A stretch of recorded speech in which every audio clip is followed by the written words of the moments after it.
et bienvenue sur le podcast Théorie et rencontres autour de la lithothérapie. Je vous rappelle que ce podcast et le podcast Pratiques, rituels et protocoles des cristaux font partie de la formation en lithothérapie de ChrisCare au prix exclusif de 6,99 € par mois. Toutes les semaines, découvrez de nouveaux thèmes que j'approfondis. Aujourd'hui, je vais vous parler d'une façon assez simple de travailler en lithothérapie, c'est la lithothérapie systémique. Comme je vous l'ai dit dans le premier épisode de ce podcast, les cristaux sont liés par chimie, mais aussi par système cristallin. La lithothérapie systémique simplifie la lithothérapie en se basant sur une spécificité familiale, on va dire, cristalline, des pierres en étant moins spécifique sur chaque pierre. Chaque système a une signification bien particulière. Commençons l'analyse de chaque système.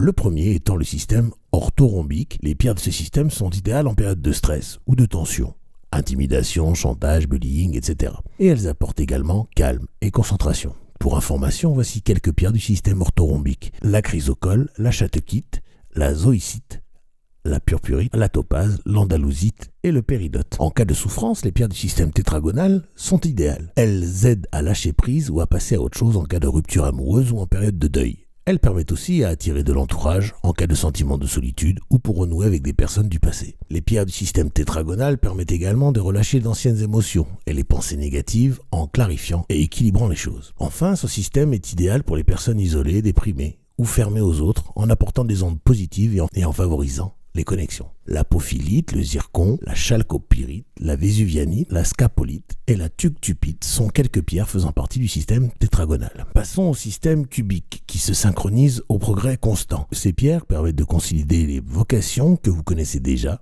d'approfondir vos connaissances et vous aident à en développer de nouvelles. Ce système permet aussi d'aider aux soins physiques tels que pour la guérison de blessures ou de fractures. La fluorine, le grenat, le spinel, l'halite, le lapis-lazuli, la sodalite, le diamant et la pyrite font partie de ce système cubique. Voyons maintenant le système trigonal dont font partie la chalcédoine, l'aventurine, la tourmaline, la cornaline, le jaspe, l'agate et la chrysopase par exemple. Ces pierres permettent de renforcer la confiance en soi et aident à lutter contre l'anxiété par leur énergie équilibrante et calmante. Elles aident aussi à revenir dans le moment présent et à se reconcentrer sur les décisions à prendre, notamment pour les personnes indécises et les personnes insuffisamment ancrées. En ce qui concerne le système hexagonal qui rassemble la rhodochrosite, l'émeraude, le saphir, la calcite, l'apatite, l'aigue marine et l'hématite, pour ne citer qu'elles, c'est plutôt l'énergie d'atteinte d'objectifs qui est en vibration, comme par exemple trouver un nouveau job, trouver une nouvelle relation ou encore se développer personnellement. Ce système est un synonyme de clarté et de concentration et c'est un allié parfait pour la méditation, la transformation et la croissance, que ce soit spirituellement, intellectuellement ou physiquement. Je vais vous parler maintenant du système monoclinique, qui aide à faire évoluer les pans de vie. L'intuition, la connaissance, les vies antérieures, la clairvoyance, la clairsentience, la clairaudience, etc.,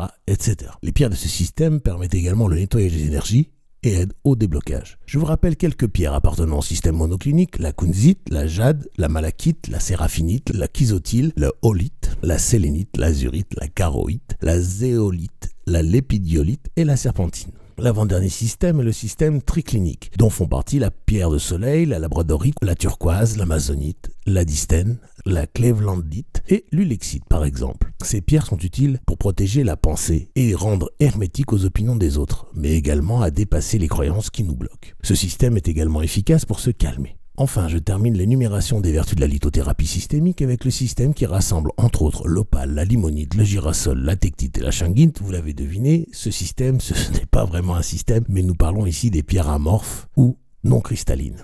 C'est un système qui permet de protéger principalement ou qui permet d'accélérer les énergies assez rapidement, n'est pas forcément toujours adapté aux autres besoins. Voilà, nous avons fait le tour des vertus des divers systèmes et je vais vous expliquer maintenant la façon de s'en servir. Alors tout d'abord, vous pouvez utiliser cette technique pour vous et pour les autres, mais attention, lorsqu'on agit en énergie pour un tiers, je vous le rappelle et j'insiste, il faut demander l'autorisation à ce tiers. Cette mise en garde faite, je vous rappelle une nouvelle fois qu'avant tout soin, il faut que les pierres soient nettoyées, il faut que les pierres soient purifiées, il faut que les pierres soient chargées. Et bien entendu, vous devez être ancré vous-même et avoir des intentions claires, sans quoi l'action de la lithothérapie sera, vous le savez déjà, très limitée. La lithothérapie systémique est principalement utilisée sous forme de grille. Donc en général, nous utilisons des formes de la géométrie sacrée, fleur de vie, étoile de David, etc. Et on se focus sur l'utilisation des pierres du système que l'on souhaite travailler par paire ou en trilogie. Par exemple,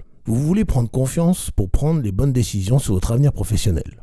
Nous pouvons alors travailler avec le système trigonal sur une étoile de David où nous allons positionner sur le triangle du haut 3 pierres d'aventurine et 3 pierres de tourmaline noire sur le triangle du bas pour ancrer l'ensemble. Voilà notre étoile faite. Une autre disposition serait d'ancrer la base du triangle avec les 2 tourmalines et de mettre les 4 aventurines sur toutes les autres pointes. Ces grilles, vous pouvez les faire au sol, à vos pieds ou aux pieds de votre patient en restant debout, autour de vous ou de la personne que vous voulez aider en étant allongé, ou encore sur un plateau avec une photo de la personne au centre de la grille, ou encore simplement sans photo mais en focusant vraiment très intensément sur la personne vers qui se dirige le soin. Voilà, j'espère avoir été clair avec la lithothérapie systémique. Si ce n'est pas le cas, vous pouvez poser vos questions en commentaire ou par email à vip@mapcrystal.com. Je vous remercie également de partager et liker ce post, cela me donne énormément de force. Je vous laisse maintenant retourner à votre activité normale en vous envoyant tout mon amour et en demandant à l'univers de vous baigner dans la meilleure énergie possible.